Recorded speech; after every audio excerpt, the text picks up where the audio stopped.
Salut à tous et bienvenue aujourd'hui à IncarnaVFX pour un nouveau tutoriel sur Blender. Aujourd'hui on s'attaque à une grosse partie très importante dans le monde de la 3D, c'est le texturing en fait. Donc aujourd'hui je vais vous faire donc un récap de toutes les vidéos que j'ai pu faire auparavant en fait. Donc j'ai abordé beaucoup de textures, donc les textures procédurales, les cartes de textures qu'on pouvait donc peindre nous-mêmes, d'accord, donc créer nous-mêmes sur Blender, et aussi donc bien avant, donc il y a 3 ans à peu près, les cartes de texturing qui sont faites sur Photoshop en fait, donc comment les créer à partir d'une image de base en fait, donc d'une image de couleur. Aujourd'hui, je vais vous faire un petit récap donc à jour de ces techniques-là, parce que voilà, donc ça a un petit peu évolué dans ma conception dans ma façon de faire et dans la conception en général de la 3D. Et du coup, voilà, donc ce sera vraiment une mise au point par rapport aux textures. Donc je pense que cette vidéo-là sera vraiment votre référence pour le texturing, pour bien comprendre donc les valeurs et les cartes qu'on peut apporter à notre texture 3D pour donner donc du relief, du détail, de la brillance, contrôler la spécularité, etc. Ok. Donc du coup, on se retrouve tout de suite sur le bureau pour analyser un petit peu les textures que j'ai téléchargées. Voilà, donc là j'ai téléchargé donc des cartes de texturing en fait sur le site donc CC0 Texture, donc qui sont des textures libres de droit qui sont donc entièrement gratuites. Donc je vous mettrai donc le lien en description pour ce site et du coup vous avez accès donc à des cartes de très très bonne qualité. Donc là on va analyser donc 3 types de matériaux différents pour que je puisse vous expliquer à quoi correspondent chacune des textures. Ensuite on verra donc la mise en place sur Blender et vous expliquer un petit peu à quoi ça correspond. Ok. Donc ici on a donc par exemple donc une texture de planche en fait, de planche en bois. Et donc la première texture qu'on voit donc ici à l'écran, c'est la texture qu'on peut retrouver partout, c'est la texture de couleur. Donc la texture de couleur va apporter donc la couleur à notre mèche, va nous permettre donc de peindre notre mèche en fait avec les couleurs qui sont affichées à l'écran. Donc en général c'est des valeurs donc RGB, donc des valeurs rouge, vert, bleu, qui vont donner des teintes donc de combinaison en fait entre ces 3 valeurs et vous donner la carte que vous avez devant les yeux. Ensuite on a donc l'ambient occlusion. Donc l'ambient occlusion, qu'est-ce que c'est? Ça va permettre donc de rajouter une carte d'ombrage pour accentuer donc les ombres présentes dans vos matériaux. Donc je m'explique, supposons que vous avez créé donc un matériel donc comme celui-ci, mais vraiment en 3D, donc vous avez modélisé toutes les planches, les vis, les dénivelés, les rainures, etc. Vous allez avoir un ombrage qui sera donc consistant. Sauf que là, vu que c'est une texture 2D, donc c'est une texture plate, elle n'a pas cette notion de relief. Donc du coup, Blender, quand lui va faire taper donc la lumière dessus, il ne va pas calculer les ombrages de creux, ni les ombrages en fait que vous avez donc là à l'écran. Donc ces ombrages-là, il faut les rapporter de façon donc calculée en fait, donc de façon simulée sur votre texture de base pour pouvoir être pris en compte. Parce que la couleur de base en fait, donc effectivement a déjà des rainures et des valeurs noires, mais c'est uniquement de la teinte, c'est pas des valeurs d'ombrage. Alors que là, donc l'ambient occlusion va permettre de les accentuer et du coup de les prononcer. Donc ça c'est une carte donc ça c'est une carte vraiment très importante dans l'ambient occlusion, ça permet donc de rajouter donc de l'ombrage par-dessus votre couleur d'origine et d'accentuer vos couleurs. Ok. Ensuite on a ici donc là, donc je vais dans l'ordre dans l'ordre de Blender, donc la roughness. Donc la roughness pareil, donc c'est la carte de brillance et ça va permettre donc de déterminer où sont les zones brillantes des zones non brillantes. Donc là par exemple si on analyse un petit peu cette carte là, on sait que sur Blender les valeurs noires sont très brillantes et les valeurs blanches sont peu brillantes, d'accord, donc ne sont pas brillantes du tout. Donc là si on analyse un peu la texture, de logique on se dit bah c'est quoi qui est brillant sur mes planches en bois? C'est forcément les planches en elles-mêmes. Sauf que là, si on regarde cette carte-là, elle est inversée. Parce que là, donc, mes valeurs blanches, donc mes valeurs non brillantes, sont sur les planches, alors que mes rainures sont brillantes, et c'est pas ça que je veux.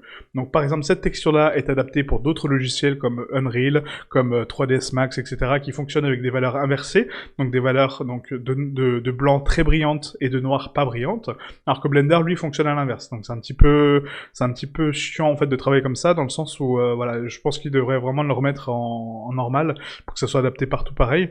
Parce qu'en fait, donc, la plupart des logiciels fonctionnent comme ça, c'est que les valeurs blanches sont très brillantes, les valeurs noires non, ce qui est logique, hein, d'accord, donc on dit noir c'est pas brillant, blanc c'est brillant parce que ça donne de la clarté, mais Blender non, fonctionne à l'inverse. Okay, donc là si on veut par exemple utiliser cette carte là, il faudra l'inverser sur Blender, donc inverser ses valeurs, pour pouvoir avoir donc le noir à la place du blanc, pour donner donc de la brillance, et les valeurs de noir se transforment en blanc qui sont des valeurs non brillantes. Okay, mais ça on verra après sur Blender.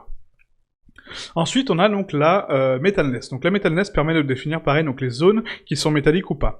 Donc là, ça fonctionne de la bonne façon, c'est-à-dire que les valeurs noires ne sont pas du tout métalliques, donc elles n'ont pas de relief métal, alors que les valeurs blanches ont du métallique. Donc elles seront en métal sur votre surface.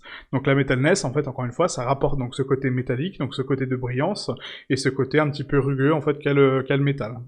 Donc cette carte-là aussi est très importante, donc si vous avez, encore une fois, des éléments métalliques, si vous n'avez pas de métallique, par exemple sur une plante, ou sur, peu importe la surface, en fait, qu'il n'y ait pas de relief métallique, ça sert strictement à rien de la mettre. Vous mettez une valeur à 0, vous n'avez pas de métallique, vous n'avez pas de métallique, ok? Ensuite, on a la display. Donc la display, c'est un petit peu particulier, parce qu'en fait, elle a 3 fonctions.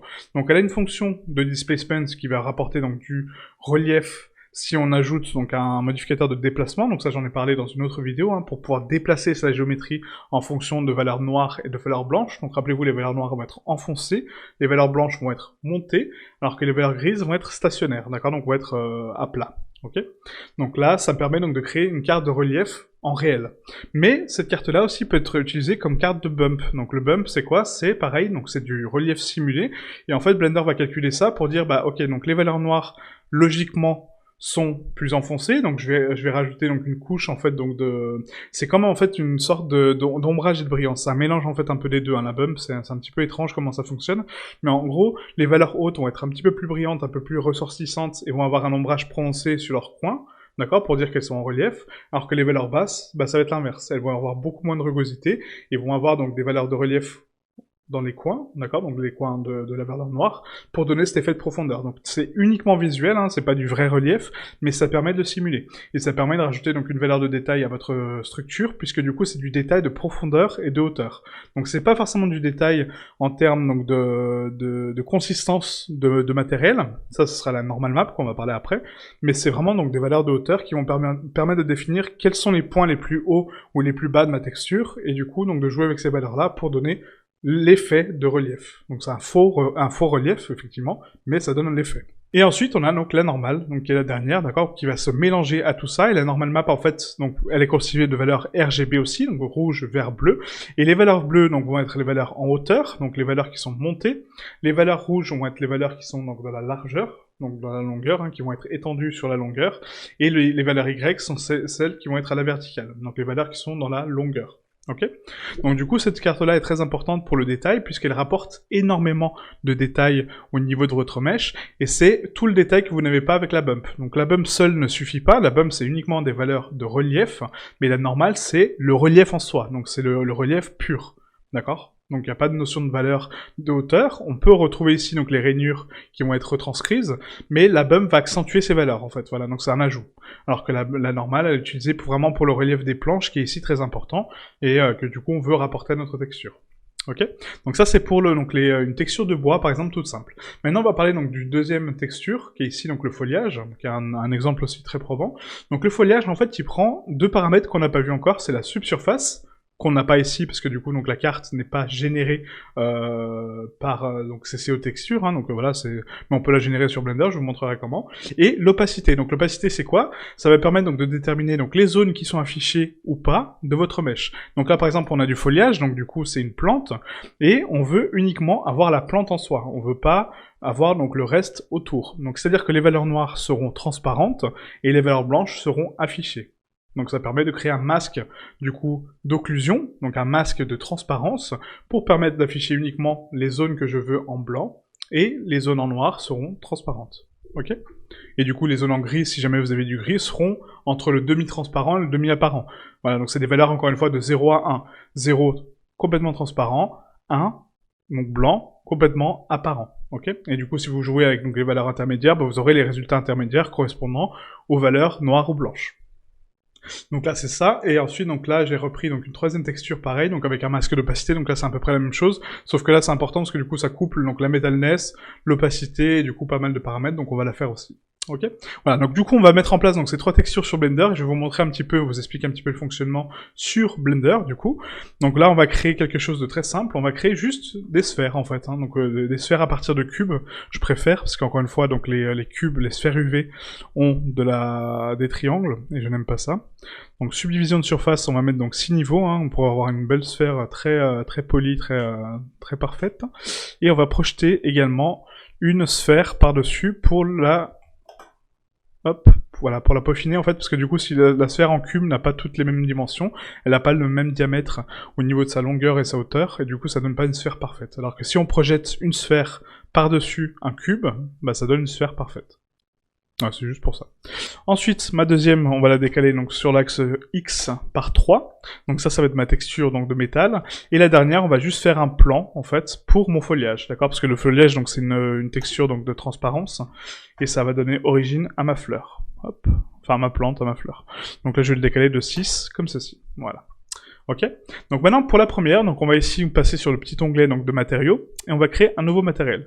Ce matériel-là, on va lui donner donc la syntaxe M pour matériel, tiré du bas pour donc indiquer donc un autre mot en fait. Hein. Donc ça c'est la syntaxe Unreal en fait, mais que j'applique sur Blender, c'est beaucoup plus simple. Donc M-matériel. Du coup donc là ça va être quoi comme matériel? Ça va être du coup du métal. Non, ça va être mes wood planks. Donc on peut mettre soit en anglais soit en français. Donc là je vais mettre en français. Planche bois. Hop. On peut indiquer également donc la résolution, donc là c'est du 8K, d'accord, pour savoir que nos textures sont en 8K et que du coup voilà donc c'est quand même de la haute définition et que c'est quand même lourd comme fichier, hein, d'accord. Donc toutes les textures font quasiment 300 mégas ensemble, donc c'est pas négligeable. Et après on peut indiquer donc le type d'objet sur lequel ça va être appliqué. Donc en général vous mettez le nom de votre objet ou tout simplement donc là moi je vais mettre sphère, voilà. Puisque c'est une sphère, mais si c'est par exemple la tête du personnage, il faut mettre tête du personnage ou autre chose. Voilà, donc ça c'est la syntaxe que je vous conseille pour organiser vos matériaux et pour mieux vous y retrouver par la suite, d'accord. Donc c'est une petite prémisse à l'organisation, donc la série que je suis en train de préparer sur l'organisation, mais là c'est vraiment le classement des matériaux et comment fonctionnent les matériaux, d'accord. Donc toujours indiquer la qualité du matériel pour savoir que vos textures sont en 8K et que du coup voilà donc c'est très lourd et qu'il faut uniquement utiliser par exemple cette texture là pour un niveau de détail vraiment très proche, sinon ça sert strictement à rien de passer en 8K. Vous pouvez laisser en 1K, en 1024, c'est largement suffisant. Ok. Ensuite, on va créer donc l'autre, hein, comme ça sera déjà fait. Donc là, ça va être M tiré du bas, du coup. Donc là, ça va être ma grille métal. Grille métal. Hop. En 8K, toujours, hein, parce que j'ai téléchargé donc toutes les textures en 8K. Et du coup, ça va être une sphère également qui va être texturée. Hop. Et la dernière, donc ça va être mon M tiré du bas foliage. Donc foliage, hein, parce que je sais pas ce que c'est comme type de plante, je crois que c'est des branches de blé, je sais pas. Mais du coup je mets M foliage, en 8K également. Hop. Là on indique que c'est de l'alpha, parce que du coup donc il y a de l'alpha dedans, ok. J'aurais pu le faire également pour mon métal, et on indique sur quelle surface il va être appliqué, sur un plan. Voilà. Donc ça c'est vraiment purement de la syntaxe et de l'organisation au niveau de vos matériaux. Hein. Donc là je vais mettre ici gris métal 8K, en alpha aussi, hein, parce que du coup il y a de la transparence.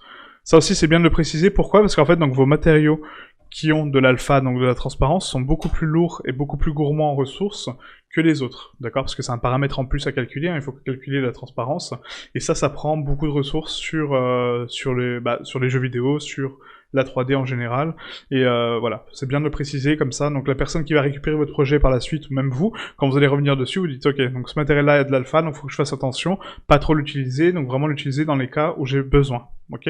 Sinon après on peut tricher avec des valeurs d'ombrage, etc., donc c'est un peu différent. Alors, donc on va commencer par le premier. Donc le premier, ici, ça va être ma texture de bois. Donc est-ce qu'il a de l'alpha? Non. Donc du coup, je vais pouvoir passer ici, donc dans l'onglet Texturing. Cet onglet Texturing va me permettre donc d'afficher donc un nœud en fait que j'ai créé, d'accord. Donc ça c'est le matériel de base qui est créé par Blender. Et du coup vous avez ici donc le BSDF guidé. Donc le BSDF guidé va vous permettre donc d'obtenir un mélange de valeurs justement donc de textures pour avoir donc un matériel qui est réaliste. Parce qu'en fait, dans le vrai monde, on n'a pas juste une couleur, d'accord? Mon casque, par exemple, qui est ici, il a donc une couleur, effectivement, qui est noire, il a une brillance qui lui donne donc cet aspect un petit peu donc de cuir, etc., qui est relatif à ce matériel. Il a ensuite donc une spécularité qui va indiquer donc son indice de réfraction et comment se propage la lumière. Il va avoir le relief au niveau des rainures donc du cuir, d'accord? Donc les reliefs qu'on a présents. Il va avoir du bump pour m'indiquer donc les valeurs les plus hautes et les plus basses. Et il va avoir aussi donc un alpha pour afficher par exemple le texte qui est ici. Donc voilà, donc la marque du casque. Donc ça c'est un exemple, vous voyez. Et tout est fait comme ça en fait. Tous les matériaux au monde sont comme ça.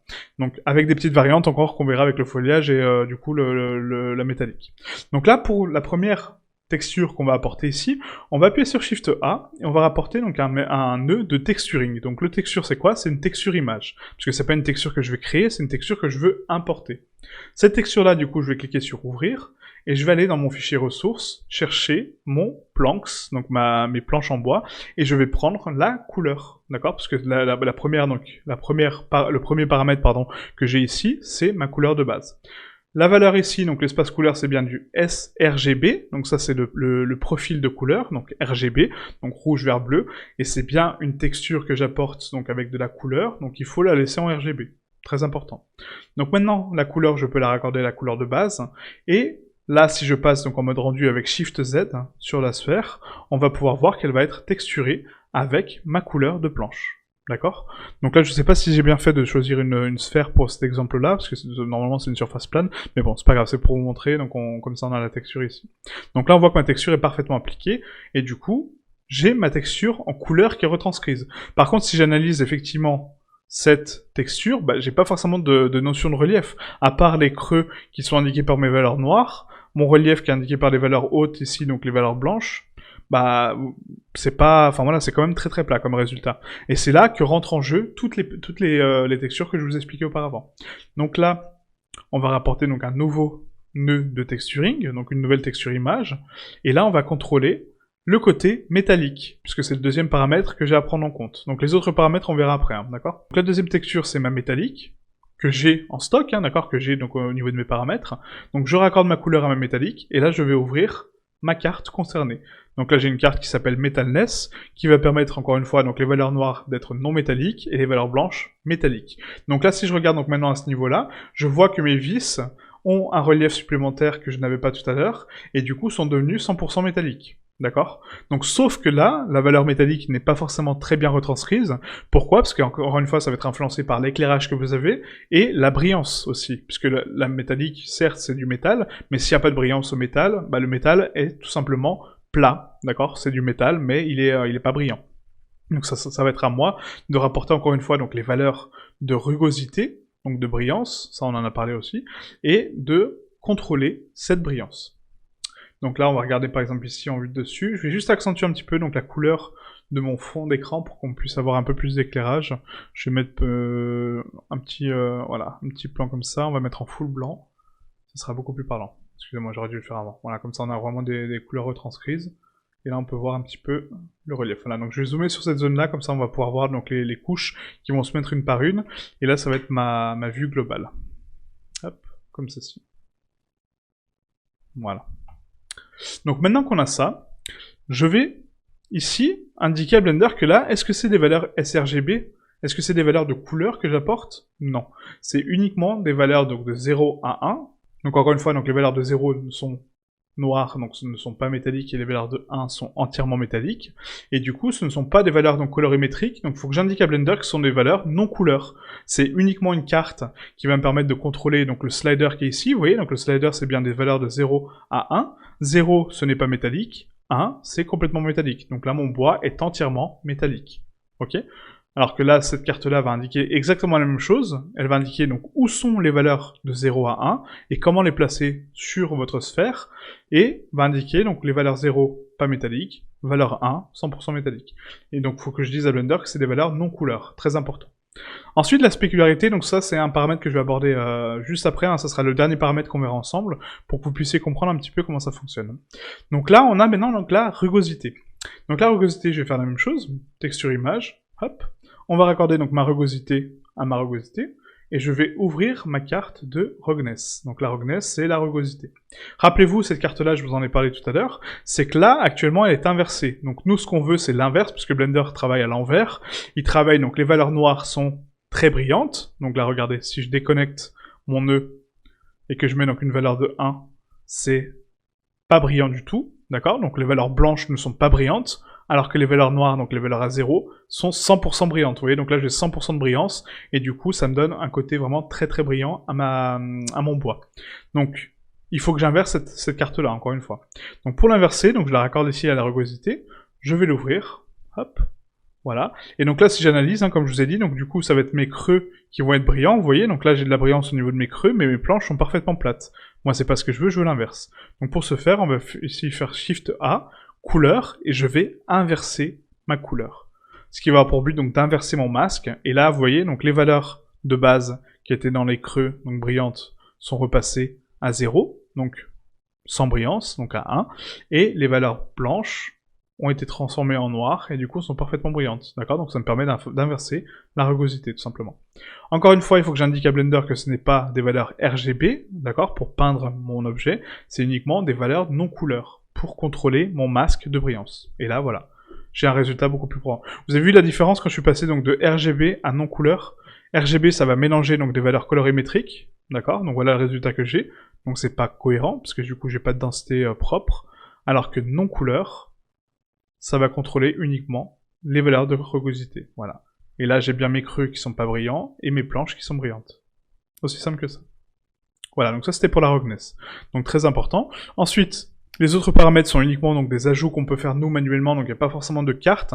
Parfois, il se peut que vous ayez donc des cartes de lustre ou des cartes de vernis, mais c'est très très rare. Vraiment, j'en ai quasiment rarement vu en fait, hein, à part sur des scales vraiment très très élevés, mais sinon non, d'accord? Donc ces valeurs-là en général on les met pas, à part si vous voulez rapporter encore un peu plus de brillance à votre bois, et du coup rajouter une couche de vernis, prononcer donc le vernis va prononcer encore une fois la brillance, va rajouter une couche supplémentaire, et la rugosité encore une fois c'est à vous de la contrôler, est-ce que c'est 100% brillant ou pas? Donc de la même façon que la rugosité, ok?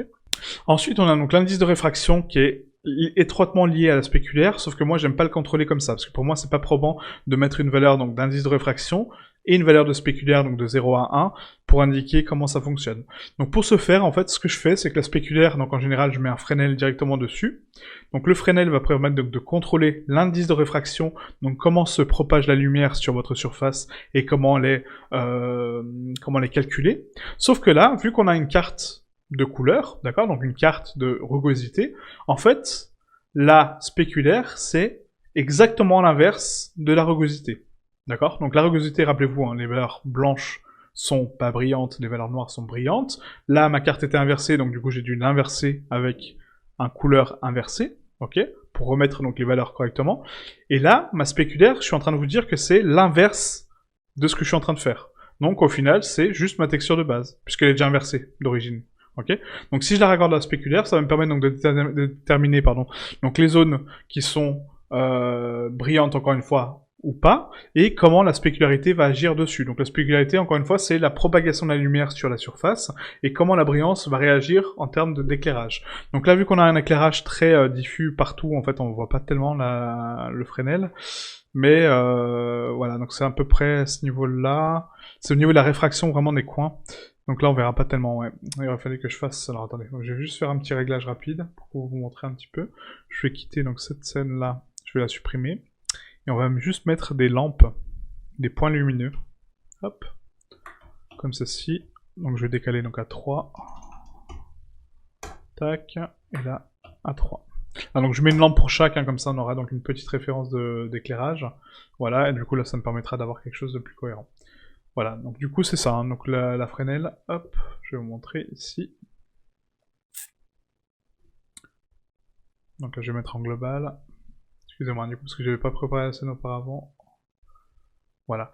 Donc là l'indice de réfraction, donc regardez, si j'enlève donc la spéculaire, en fait donc ça va diffuser donc la lumière de façon identique partout, en fait, la spéculaire est à 0,5, donc 50% de spéculaire. Si je l'augmente à 1, la lumière sera diffuse partout, vous voyez la différence, hein, donc en face, alors que si je la mets à 0, il n'y a pas de spécularité, donc pas de réfraction de lumière, donc pas de brillance. Ok, donc c'est ça qu'en fait la spéculaire est très importante avec la roughness, parce que si la spéculaire est mal réglée, bah la rugosité elle sert à rien, c'est strictement inutile.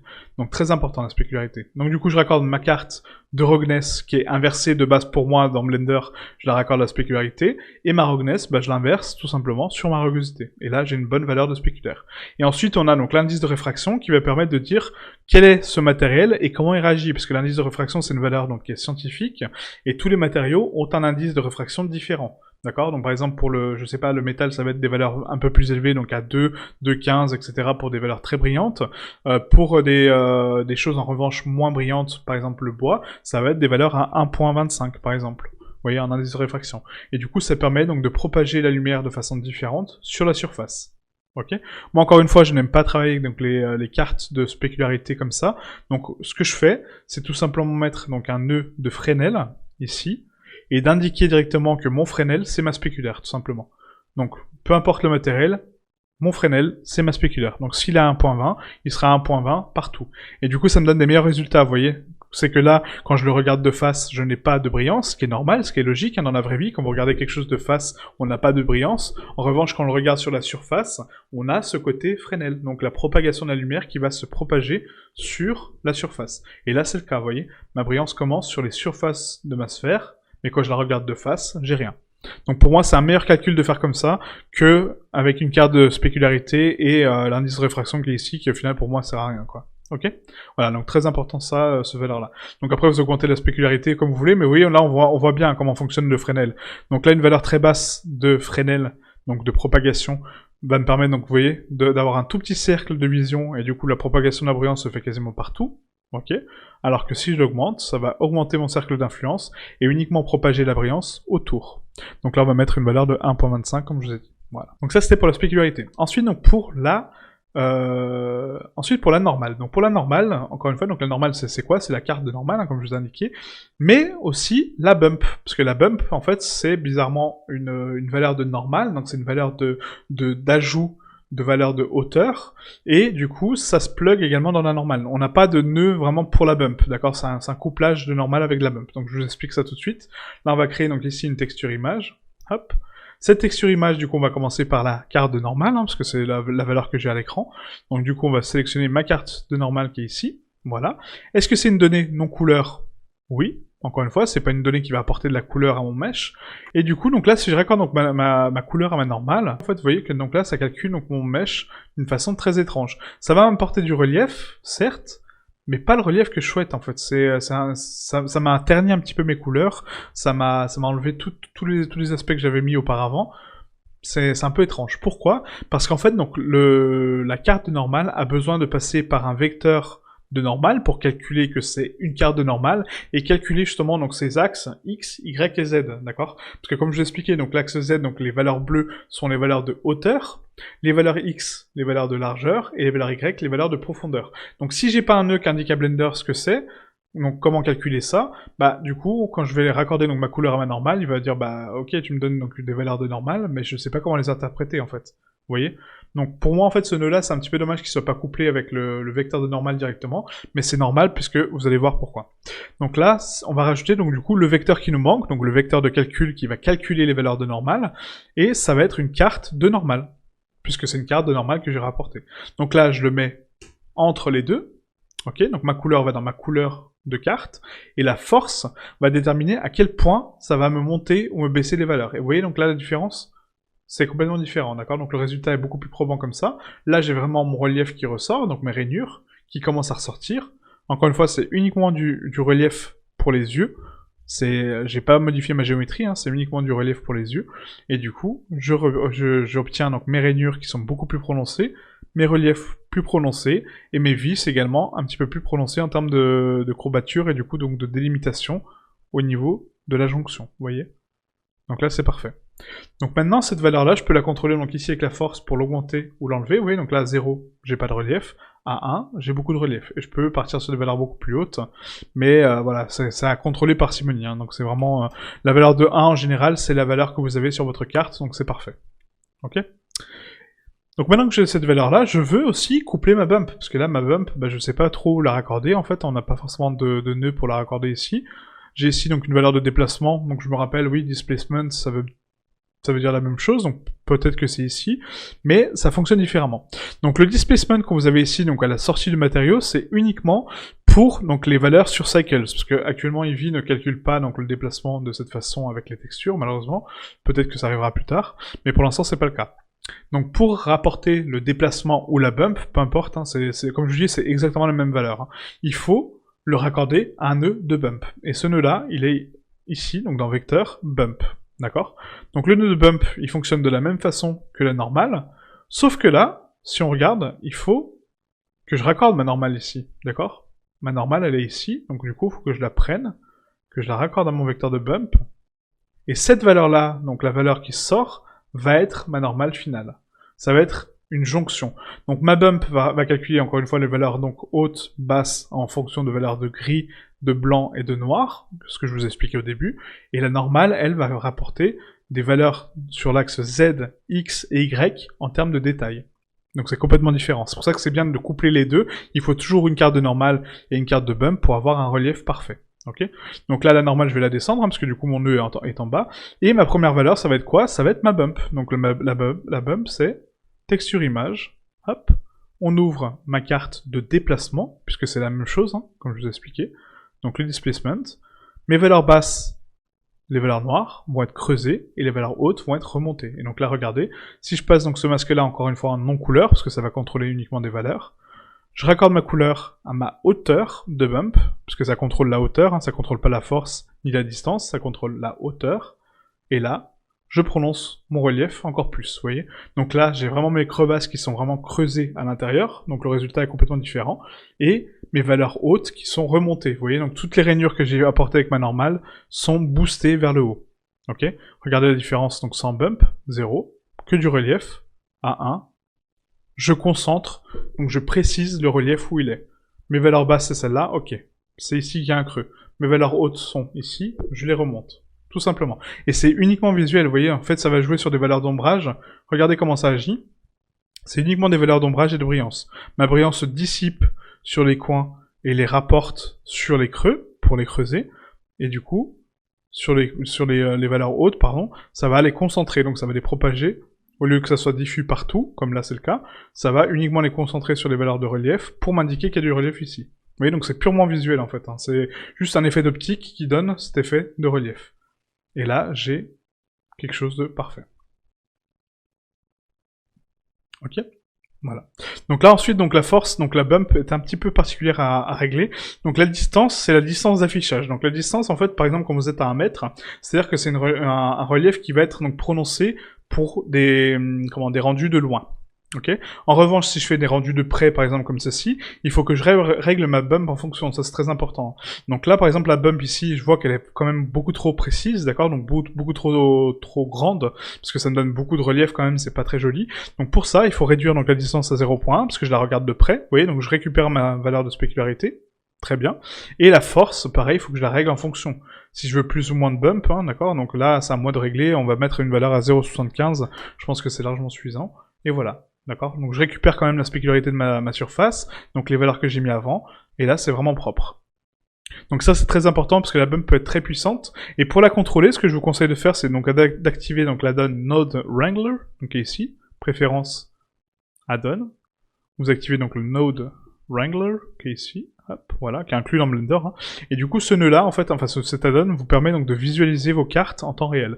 Donc je m'explique, vous appuyez sur CTRL-SHIFT, clic gauche, et là, ça le raccorde, vous voyez, à un nœud externe pour voir à quoi ressemble votre bump. C'est pas du vrai relief. Et donc, du coup, la bump, c'est à moi de la prononcer pour concentrer le détail où je souhaite et du coup avoir un bon détail. Donc là, 0.75, c'était vraiment pas mal. Voilà. Parce qu'on a donc des valeurs bien creusées. On voit bien donc les niveaux de détail au niveau de ma texture. C'est parfait. Et du coup, ma bump me plaît. Voilà. Tout simplement. Voilà, donc ça c'était pour donc là, donc les valeurs de base. Maintenant il nous manque ici une petite valeur qui est l'ambient occlusion, parce que je vous en ai parlé en fait, hein, donc l'accentuation des ombrages, comment ça fonctionne, et on l'a pas mise pour l'instant. Donc là en fait l'ambient occlusion c'est assez particulier, parce que moi j'aime bien en fait que ce soit Blender qui la calcule, et j'aime pas forcément la rapporter avec une carte. Je m'explique pourquoi, parce qu'en fait donc les cartes d'ambient occlusion quand vous les téléchargez sont calculées en fonction donc de l'objet, des textures qui sont générées par la carte, mais parfois sont vraiment trop fortes. Donc là, je vous montre la différence, hein. Ici, on a donc ma texture image qu'on va rapporter. Je vais ouvrir ma carte de ambient occlusion, qui est ici, voilà. Et rappelez-vous, donc les valeurs noires sont des valeurs d'ombrage qu'on va rajouter par-dessus la couleur de base. Donc ça va ternir mes couleurs. Là, est-ce que c'est une valeur RGB? Non, encore une fois, c'est uniquement un masque noir et blanc, d'accord? C'est pas des valeurs de couleur. Le noir et blanc ne sont pas des couleurs, hein. C'est un peu bizarre de dire ça comme ça, parce que c'est une couleur en soi, mais c'est quand vous importez donc des valeurs noires et blanches sur une texture, c'est pas forcément des valeurs de couleur, ça peut être un masque de contrôle de valeurs, et là c'est le cas, d'accord?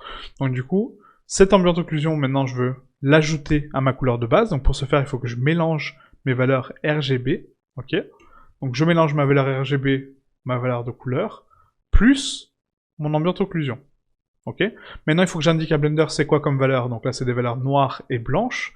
Donc, qu'est-ce que je veux faire? Je veux uniquement apporter les valeurs de noir. les valeurs de blanc, je m'en fous. C'est pas ce que je veux. Je veux pas éclaircir mon bois. Mon bois, il est déjà coloré par cette texture-là. Je veux pas l'éclaircir. Tout ce que je veux, c'est rapporter les ombrages. Donc pour ce faire, il faut passer donc ce mélangeur en multiplié, puisque ça va multiplier uniquement les valeurs sombres et les ajouter à mes valeurs de base, comme là c'est le cas, et les mettre à 100%, puisque je les veux à 100%. Et voilà ce qu'on a, vous voyez. Donc ça m'a accentué énormément mon détail. Donc là, regardez, donc ça c'est 100. Ouais, non, c'est pas probant. Comment je pourrais vous faire pour vous montrer un petit peu avant-après? Bah là, oui, avec ce facteur-là, excusez-moi. Donc là, c'est 100, d'accord? Donc 100 dans l'ambient occlusion, à 0. Et là, avec l'ambient occlusion. Vous voyez, ça prononce mes rainures, ça prononce mes crevasses, et ça prononce mes zones d'ombrage, qui ne sont pas calculées, puisque forcément, c'est une texture 2D, donc c'est à plat, mais il faut quand même que je les apporte, ces valeurs-là. Parce qu'elles sont physiquement là sur mon matériel, mais elles ne sont pas physiquement là sur Blender, puisque bah, c'est, encore une fois, une texture 2D. Ok. Donc l'ambient occlusion, très important, c'est un paramètre que avant je ne mettais pas, et j'ai compris l'importance au fur et à mesure de mon évolution, et c'est un paramètre qui est vraiment très très important. Sauf que là, comme je dis, voilà, donc cette ambient occlusion me plaît pas, pourquoi? Parce qu'elle est trop précise, elle est trop ponctuelle, trop précise, j'aime pas cette valeur-là. Donc moi en général ce que je fais, c'est que je crée ma propre carte d'ambient occlusion. Donc je vais supprimer cette carte, et je vais rapporter un nœud d'occlusion ambiante. Ce nœud d'occlusion ambiante va permettre donc à Blender de définir dans le monde comment ma texture est faite. Donc elle est appliquée sur quoi? Sur une sphère, ok. Du coup je vais te calculer l'ambient occlusion par rapport à ta sphère. Et ensuite, j'ai ici un nœud donc de normal qui va indiquer est-ce que tu as du détail sur ta texture? Oui, j'en ai, parce que j'ai de la bump et de la normale. Donc à moi de raccorder ma normale sur ma normale d'ambient occlusion pour que mon relief soit pris en compte. Parce qu'encore une fois, mon relief, là, il est simulé, c'est pas du vrai relief. Donc si je veux indiquer à Blender que ce relief existe réellement, entre guillemets, il faut que je lui indique qu'il fait partie de mon calcul d'ambient occlusion, parce que c'est du relief. Donc il y a des crevasses, il y a des ombrages qui vont rentrer dans ces crevasses. Ok. Donc là, je raccorde ma couleur comme ma texture tout à l'heure, hein, donc ici. Elle est multipliée à 100%. Ça va me rapporter, donc là, pour l'instant, uniquement l'ambient occlusion de ma sphère, d'accord, donc de mon objet. Et ensuite, il faut que je lui indique que ma texture a du relief, donc des profondeurs, et je raccorde ma normale à ma normale d'ambient occlusion. Et là, vous voyez que l'ambient occlusion est complètement différente que la carte, elle est beaucoup plus douce, beaucoup plus harmonieuse, et je préfère largement travailler comme ça, en fait. Pour moi, c'est un calcul beaucoup plus cohérent comme ça que de faire avec une carte qui est vraiment imposée, avec des valeurs très très très dures, très très enfoncées. Ça donne un côté très, je sais pas, trop brut, en fait, aux ambient occlusion. Alors que là, c'est très doux comme valeur, vous voyez. C'est vraiment très subtil, hein. Donc là, regardez, je vais essayer, donc là, remettre un paramètre donc à 0, hop, vous voyez. Donc là, ça a éclairci un tout petit peu les rainures, alors que non, moi je veux un peu plus d'ombrage, je les prononce ici, ok. Et si jamais cette valeur-là ne vous va pas, vous dites non, mais moi je veux accentuer encore plus ces valeurs-là, parce que du coup là c'est trop clair, c'est très simple, vous avez juste à contrôler votre ambient occlusion avec un dégradé de couleur. Le dégradé de couleur va vous permettre donc de prononcer les noirs, donc les accentuer, vous voyez, comme je suis en train de faire là, ou sinon, les éclaircir, ok. Et du coup, donc augmenter les valeurs blanches. Aussi simple que ça. Donc là, si je regarde ma carte avec CTRL-SHIFT-clic gauche, voilà à quoi ça ressemble. Vous voyez? Mon ambient occlusion est vraiment calculé par rapport au relief que j'ai moi mis par rapport à mes valeurs donc de bump et de normal, donc beaucoup plus cohérent qu'une carte de texture qu'on m'impose et que du coup calcule les valeurs pour moi. Voilà. C'est aussi simple que ça. Donc là, je peux prononcer donc les valeurs de noir pour accentuer donc l'ombrage, et voilà. Ok? Tout simplement. Donc voilà comment créer donc une carte d'ambient occlusion et comment créer le relief des ombrages. Aussi simple que ça. Et là, on a un matériel qui est à 100% texturé, qui est propre, qui est, voilà, donc il manque pas de paramètres normalement que je vois ici, non, voilà. Après, il y a le déplacement, comme je vous ai expliqué, mais ça fonctionne uniquement sur Cycles, hein, donc là, on est sur Eevee. Et le déplacement, c'est la bump, mais en vrai. C'est-à-dire qu'en fait, on va devoir subdiviser ma sphère un nombre incalculable de fois, pour lui donner donc des vertex, et ces vertex-là vont être contrôlés par les valeurs de relief. Donc les valeurs blanches vont être au-dessus, les valeurs noires en dessous, et du coup ça va déplacer mes points. Donc là je vous invite à regarder la vidéo sur le déplacement, parce que j'ai fait une vidéo vraiment que pour ça, donc c'est pour ça que j'en parle pas ici, ok. Mais voilà, donc voilà le texturing donc d'un matériel en fait de base, et comment le faire correctement. Hop. Donc pour mon deuxième modèle, donc là on a donc la grille métal. Donc la grille métal, on va l'appliquer donc sur cette sphère-là, Hop. Et là, je vais faire exactement la même chose, d'accord? Donc on refait les mêmes manips, texture image, que je vais donc dupliquer donc une fois, deux fois, trois fois. Donc on a ici donc là ma métallique, ma rugosité, l'aspect qui est contrôlé par la rugosité, donc ça c'est bon. On a ensuite donc la normale et la bump. Voilà, donc 5 textures, ok? Ensuite j'ai quoi? J'ai mon ambient occlusion, qu'il faut que je ramène aussi. J'ai ma bump, donc vecteur bump, hop, et j'ai ma normale. Donc pas ma normale, ma carte de normale, excusez-moi. Hop, comme ceci. Je raccorde ma normale à ma normale à la normale donc de mon PSDF guidé, voilà. Ma couleur, je peux la raccorder directement. Hop, je décale juste les nœuds. Hein. Ma couleur, je peux la raccorder directement à mon ambient occlusion. Donc la couleur, rappelez-vous, mélange RGB. On raccorde ma couleur RGB, donc ma valeur de couleur, et on la multiplie par l'ombrage. Très important, parce que je veux apporter uniquement l'ombrage, multiplié à 100%. Cette couleur, je peux la raccorder à ma couleur de base. Ma métallique, je la raccorde directement à la métallique. Ma spéculaire, ça va être ma roughness, puisqu'elle est inversée, rappelez-vous. Et ma rugosité, ça va être ma carte de rugosité, mais inversée. C'est exactement ce qu'on a fait auparavant. Donc là, je vais juste un peu plus vite. Pas que la vidéo fasse 1000 ans, hein, ça sert à rien. Et voilà, une fois que vous avez compris ce concept-là, après, vous pouvez tout faire. Donc là, ensuite, donc ma carte, ça va être ma hauteur, ma bump. Et la carte de normale va être dans ma carte de normale. Voilà, tout simplement. Ok.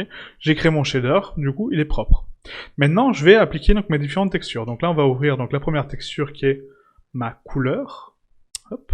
Donc dans Metal Walkway, qui est ma couleur. Voilà. Donc ça va donner donc la couleur à mon métal entre guillemets, donc à ma texture. Hop. Donc là pour l'instant ça m'affiche rien, pourquoi? Parce qu'encore une fois donc la normale n'est pas encore calculée, d'accord? Parce que là pour l'instant elle est à 0, donc forcément il m'affiche une valeur complètement noire. Donc à moi de mettre la normale tout de suite, comme ça, ça sera fait. Hop, voilà. Et là ça va me rafficher correctement les choses. Vous voyez? Donc là ma texture apparaît. Ensuite on a quoi? Donc on a ma metalness. Ma metalness, donc là par contre je crois qu'il y a un petit bug en fait au niveau de la metalness, c'est que là en fait ça me donne une texture complètement noire. Donc est-ce qu'elles sont inversées aussi? Je sais pas. Donc du coup, ce que je vais faire, c'est que je vais utiliser la displace, parce qu'en fait, donc là, la displace m'indique donc les valeurs blanches sont les valeurs en relief et les valeurs noires creuses, mais ça peut m'indiquer également que les valeurs blanches sont 100% métalliques et les valeurs noires non, d'accord? Donc du coup, je vais utiliser celle-là pour la metalness. Voilà. Comme ça, je suis sûr que ma grille est bien métallique. Encore une fois en non-couleur, hein, parce que c'est un masque. Voilà. Ensuite, on a donc ma roughness, donc ma brillance. Donc là, je vais chercher ma brillance. Ok, ici, roughness, voilà, hop. C'est parfait, ça me donne donc mes effets de brillance. Et ensuite, on a donc la bump, qui va être ma displace, du coup. Donc les valeurs blanches sont remontées, voilà, et les valeurs noires, non. Et ma normale qui est appliquée, donc pareil, encore une fois, non couleur, hein, parce que c'est uniquement des valeurs de contrôle. Hop. La roughness également, non couleur. Et voilà. Donc là j'ai mon shader. Sauf que là si je regarde ma grille, bah, j'ai pas de transparence en fait. Parce que ma grille normalement est censée être transparente. Je peux voir au travers et là c'est pas le cas. Pourquoi? Parce que du coup, bah, tout simplement Blender ne sait pas où est la transparence actuellement.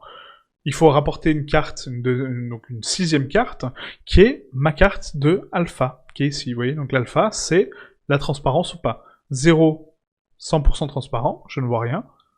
1, 100% affiché. D'accord? Donc là, encore une fois, je peux contrôler les valeurs donc de 0 à 1 pour indiquer où est ma transparence et où elle n'est pas. Ok? Et pour ce faire, il faut que je rapporte donc ma 6e texture qui est ma texture alpha. Donc ici, texture image, hop, ouvrir. Je vais chercher dans mes ressources mon opacité. Donc ça peut être marqué de différentes façons hein, quand vous téléchargez des textures, c'est alpha mask ou opacity mask. Ok? Donc là, je rapporte mon opacité. Hop. Et du coup, donc ces valeurs-là, je les vais mettre en non-couleur, encore une fois, parce que c'est un masque, d'accord? Donc c'est des valeurs de 0 à 1. Je raccorde à l'alpha, et là, ça va me permettre de déterminer que donc, mes creux, vous voyez, sont complètement noirs, donc sont complètement transparents, et ma grille, par contre, est complètement affichée. Sauf que là, encore une fois, vous allez me dire, oui, mais t'as pas de transparence, t'as juste terni les valeurs. Pourquoi? Parce qu'encore une fois, Eevee ne sait pas comment calculer la transparence. Donc ça, je l'ai déjà expliqué plusieurs fois, mais je vais vous le redire. C'est que sur Eevee, la transparence doit être activée après.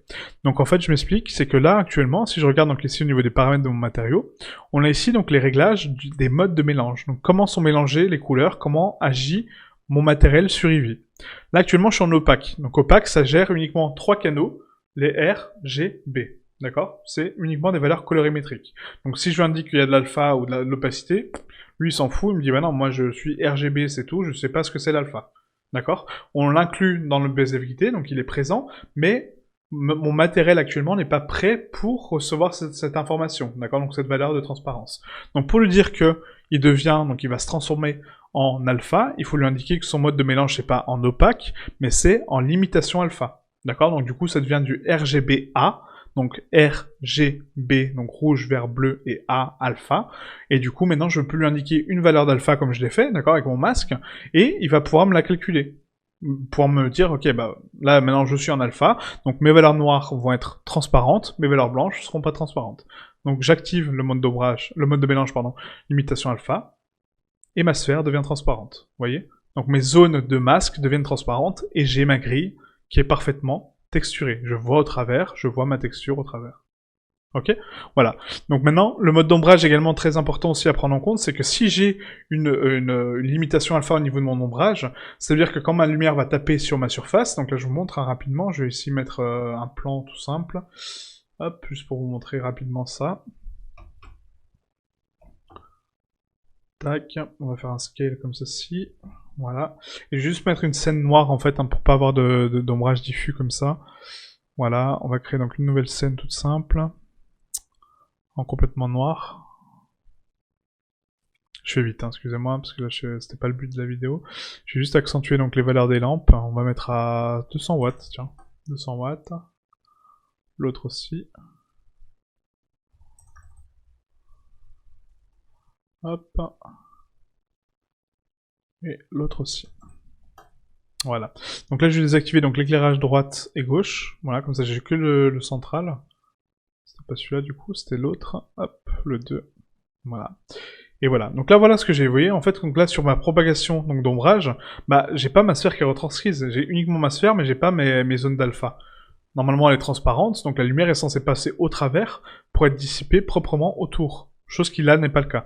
Donc sur mon matériel, il faut que j'indique aussi que donc l'ombrage, donc le méthode d'ombrage, c'est ma limitation alpha aussi, d'accord? Et là, je récupère ma grille, vous voyez?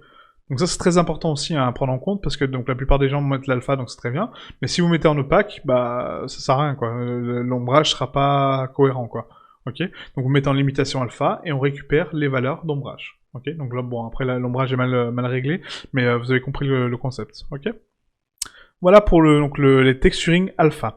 Donc alpha, encore une fois, c'est un masque allant de 0 à 1 pour permettre de déterminer les zones qui sont transparentes des zones qui ne sont pas transparentes. Ok. Voilà, donc ça c'est bon. Hop, donc maintenant je peux désactiver mon plan et on va désactiver donc ce point lumineux. On va se concentrer sur le dernier, donc le cube, enfin le plan. Donc le plan, pareil. Donc là, ça va être ma texture de plante du coup. Donc ma plante, rappelez-vous, elle a de l'alpha. Mais là aussi, un autre paramètre qu'on n'a pas vu encore, c'est la subsurface. La subsurface, c'est quoi? C'est pour indiquer donc les zones organiques, et du coup, les zones organiques ont quoi? Elles ont un paramètre en plus, elles ont un paramètre de transparence au niveau de la lumière. Donc c'est-à-dire que la lumière traverse donc une surface qui est organique, et la lumière va pouvoir donc la pénétrer en profondeur, en fait, donc du coup, donc révéler le relief qu'il y a à l'intérieur, pour donner cette couleur un petit peu de chair, cette couleur un peu organique, cette couleur vivante. Sans la subsurface, vos éléments organiques sont plats. D'accord? Ça c'est très important. Il faut la mettre la subsurface tout le temps sur une surface organique, sinon ça fait quelque chose de mort en fait. Hein. Quelque chose qui n'a pas de subsurface, c'est quelque chose qui est mort.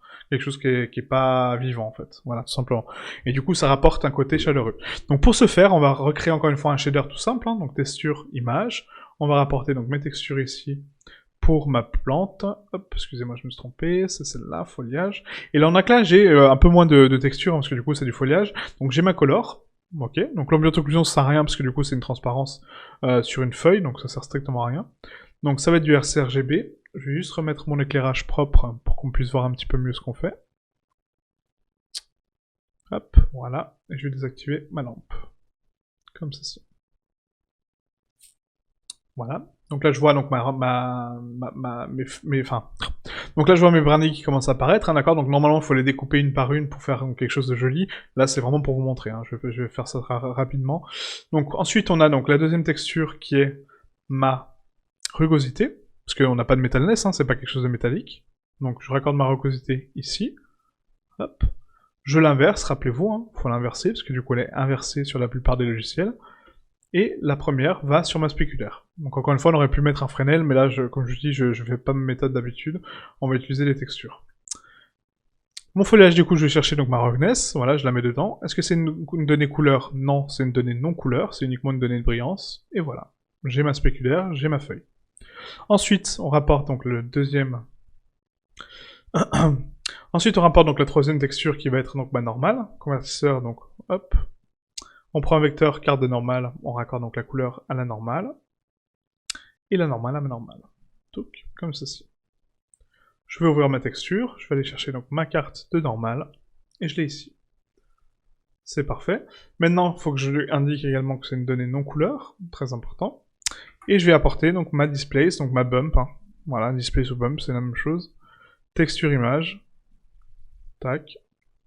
La bump, donc la displace. On la fait passer dans un vecteur de bump, qui va être accordé à ma normale, et ma couleur va dans la hauteur, comme ceci. Encore une fois, c'est des données non couleurs. Et là, j'ai mon relief qui ressort. Vous voyez, donc là, on voit que ma plante est vraiment en relief par rapport à mon plan. Donc c'est parfait. Et il faut que j'indique également ma texture alpha, puisque là, donc là, les zones noires, je ne les veux pas. Je veux uniquement voir mes plantes. Donc il faut que je rapporte ma texture d'opacité, donc mon masque d'opacité. Donc pour ce faire, texture image, encore une fois, ouvrir, opacité non couleur. On la fait passer... On la fait passer nulle part. Hop, on la raccorde encore à l'alpha. Et là, il faut que j'indique donc à Ivy encore une fois que ce matériel-là est transparent. Donc pour ce faire, matériel, mode de mélange, limitation alpha. Voilà, et je récupère uniquement mes plantes. Ok? Voilà, donc là c'est parfait, c'est texturé. J'ai mon relief qui est appliqué, on voit du détail au niveau de ma plante, c'est parfait. Donc maintenant, il faut que j'apporte donc un petit peu plus de vie à ça. Donc là, je vais vous montrer en fait la différence de subsurface et ce que ça fait au niveau du matériel. Donc là, j'ai une plante qui est normalement organique. Donc c'est une plante de très mauvaise qualité, hein, je vous avoue, parce que c'est pas fait pour le détail, c'est uniquement pour habiller des scènes. C'est très très bas comme qualité, ça. Mais bon, ça va faire le boulot. Je vais zoomer sur un brin ici, par exemple, comme ça. Et là, je vais en prendre un autre, hein, celui-ci, par exemple. Voilà.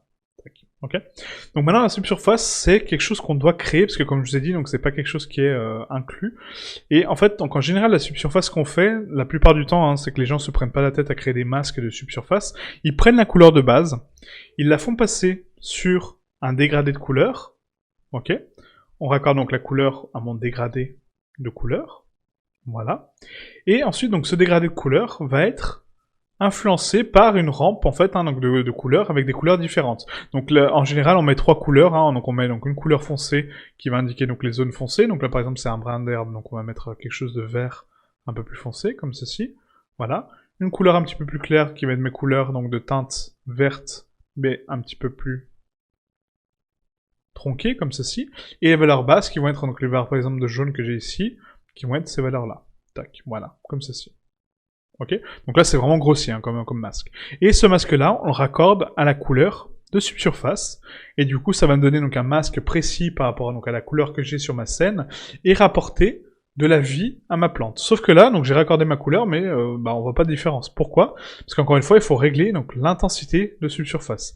Donc il se peut que vous ayez donc des masques, notamment pour les personnages de subsurface, donc avec la couleur et un masque pour la quantité, d'accord? Mais c'est très rare. En général, pour la peau humaine, donc on est à 0,15, 0,2, ça j'en ai déjà parlé sur les shaders de peau, mais pour les plantes, on est un petit peu plus élevé, on est à 0,35 en général, pour des plantes en fait, hein, du coup pour donner donc de la brillance à la plante. Et voilà ce que j'ai, ok?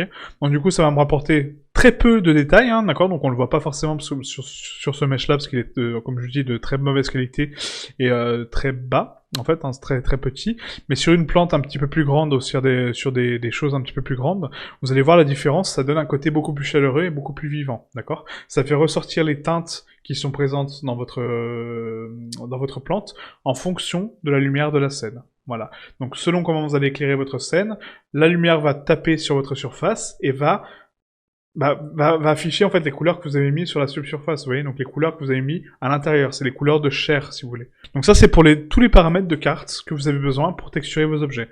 Donc les choses à retenir c'est Les surfaces métalliques, il y a forcément une carte de metalness, d'accord, voilà, donc ça c'est la base.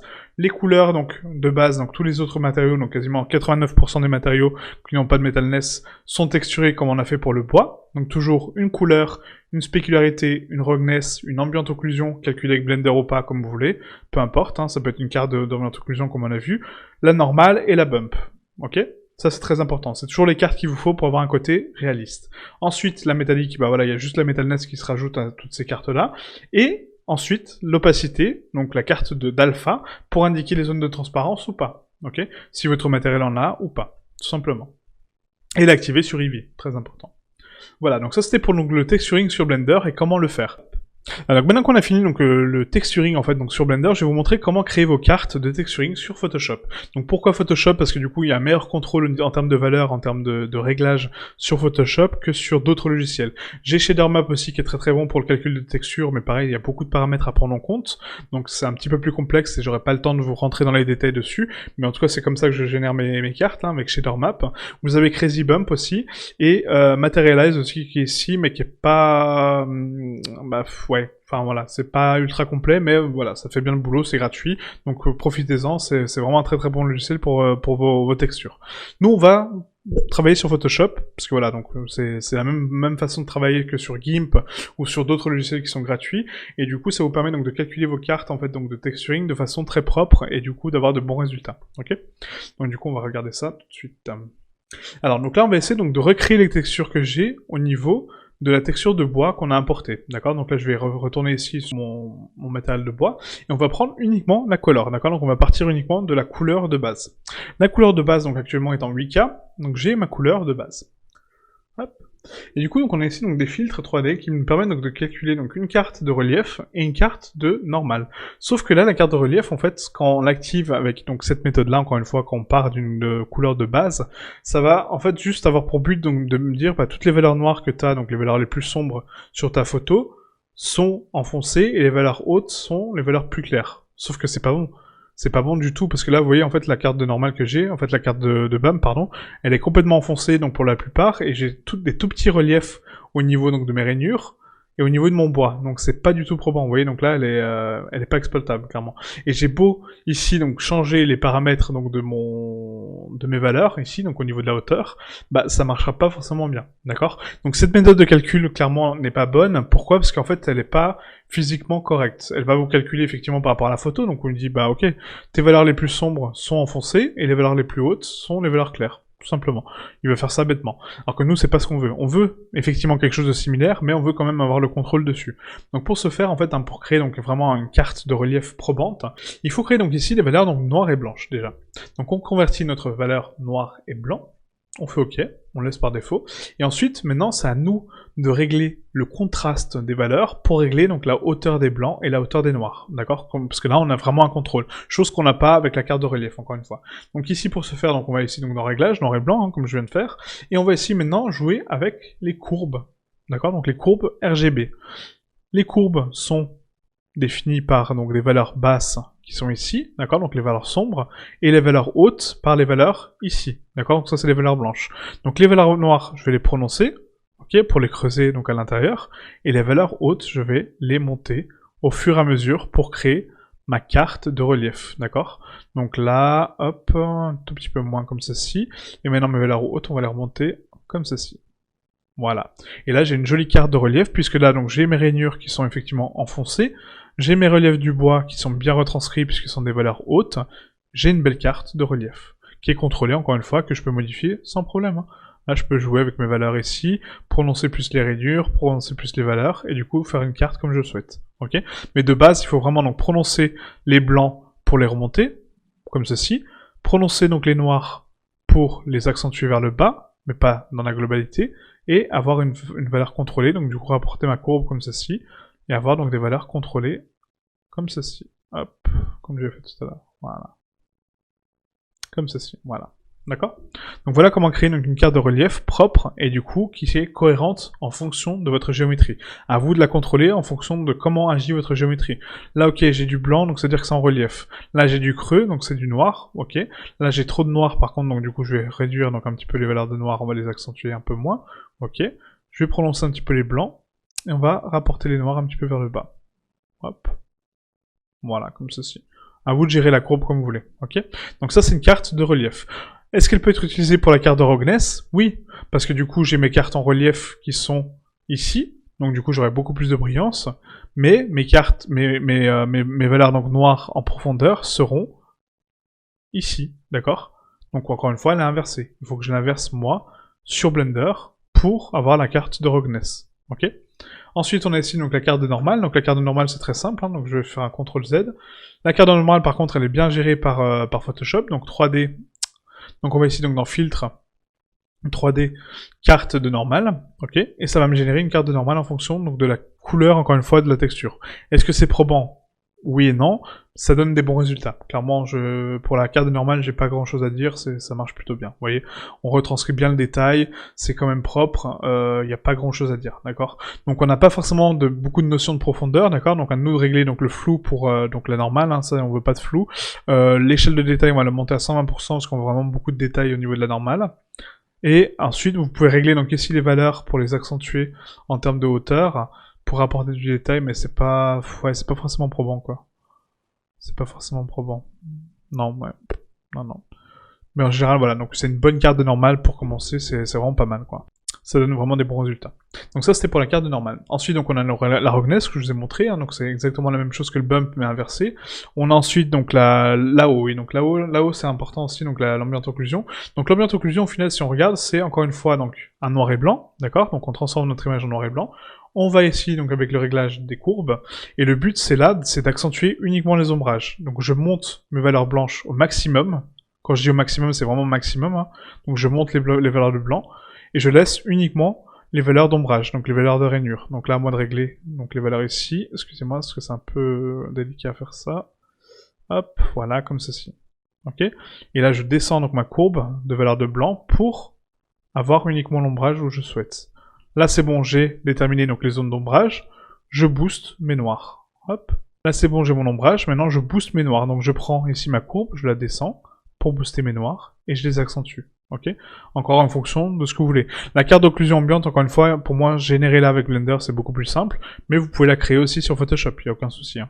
C'est juste en fait donc les valeurs donc de blanc, donc les valeurs claires saturées à fond, parce que vous voulez pas de relief ici, mais par contre les valeurs de relief donc les plus noires, il faut les accentuer pour avoir les creux et les ombrages à ces zones-là. Et du coup les accentuer avec la courbe, comme ceci, en fonction de ce que vous voulez. Ok, donc ça c'est pour l'ambiance occlusion. Et ensuite donc la dernière c'est la metalness. Donc la metalness c'est un petit peu plus particulier parce qu'en fait c'est vraiment des zones, on peut pas forcément la calculer. Par exemple là si je veux avoir donc la metalness que j'avais sur mon sur mon mesh, il faudrait que je prenne un pinceau et que du coup j'indique donc que je fasse un masque complètement noir et que j'indique en fait où sont les zones blanches. Donc là ce que je vais faire, hein, regardez, donc on va créer un calque ici par-dessus. Je vais indiquer sur ce calque du coup avec mon pinceau que mes valeurs blanches sont mes valeurs donc de metalness, donc je peins uniquement mes vis, une par une, ok, et après le reste va être complètement noir, d'accord? Donc c'est comme ça que vous créez une carte de metalness. Ça on peut pas la calculer parce que Photoshop il est pas capable de détecter si c'est du métal ou pas, hein. Ce serait trop beau, mais c'est pas possible, d'accord? Donc là c'est à vous de la faire en fait la carte de metalness, donc vous dites voilà j'ai un plan, ok là j'ai des vis, donc du coup je les peins en blanc, propre, hein, pas comme j'ai fait, hein, pas avec du flou, mais vraiment clean. Et puis du coup, vous peignez vos vis une par une, et puis voilà, vous dites, bah ça c'est de la metalness, et tout le reste ne l'est pas. Donc vous faites un masque noir tout autour, comme ceci, avec le pot, hop, et vous peignez uniquement sur les zones en fait, que vous voulez, donc en blanc. D'accord? Aussi simple que ça. Donc ça c'est pour la metalness. La subsurface on la crée donc directement sur Blender, donc ça c'est pas un souci. Et c'est à peu près tout pour les cartes de texture en fait, hein, voilà. Donc vous avez vu donc l'ambiance occlusion comment la faire, mais comme je vous dis, calculer là sur Blender c'est bien mieux. La bump, c'est du relief, donc il faut accentuer et jouer avec les valeurs hautes et basses, tout simplement. Une fois qu'on a compris ça, c'est bon. La Rogness, c'est exactement la même map que la Bump, si vous voulez pas une carte vraiment customisée pour la brillance. La spécularité, c'est l'inverse de la Rogness, donc du coup, vous avez juste à l'inverser. Et du coup, bah, c'est à peu près tout. Voilà, donc la normale, on peut la calculer directement avec Photoshop. Et pour le reste, voilà, c'est tout simple en fait. Hein. La subsurface, on a vu, c'est juste une rampe de couleur avec les valeurs principales de votre mesh pour créer donc la subsurface. Et puis c'est tout. Voilà. Ok? Voilà, donc j'espère que cette vidéo vous a plu. Donc c'est une vidéo assez longue mais assez complète, hein, du coup, sur le texturing et comment comprendre donc les cartes de texture, comment fonctionnent les cartes de texture sur Blender. Toutes sont importantes, et je précise bien ça, toutes sont importantes, donc mettez-les à chaque fois sur toutes vos textures, mettez toutes les cartes de texturing pour avoir des bons résultats, pour pas avoir de choses qui bug ou quoi que ce soit, et d'avoir des valeurs fausses en termes de réglage, ok? Parce que sinon ça va se voir, et en fait les gens qui connaissent bien les textures et qui savent comment agissent les textures vont le voir en fait automatiquement. Voilà, c'est aussi simple que ça, ok? Donc merci à vous, et du coup je vous dis à très bientôt. Ciao ciao.